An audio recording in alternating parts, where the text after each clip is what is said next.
సౌమ్యం నమామ్యహం, తద్విజ్ఞం సౌమ్యం నమామ్యహం. మంచి విజ్ఞులు,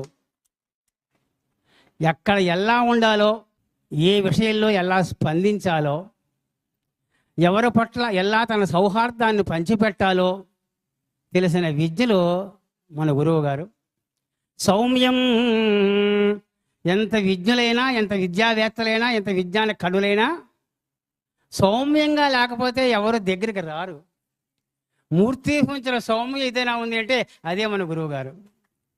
అసలు సౌమ్యం ఎక్కడైనా ఉందంటే వెతుక్కుంటూ వచ్చి మన గురువు గారు ఆలయం అయింది అనిపిస్తుంది. అది విజ్ఞం సౌమ్యం. అటువంటి హృదయ రసజ్ఞులు అయినటువంటి బ్రహ్మశ్రీ నవమపీఠాధిపతులు ఓం అలీషా మహోదయులు ఆశీస్సుతోటే ఈ సభ ప్రారంభమవుతుంది.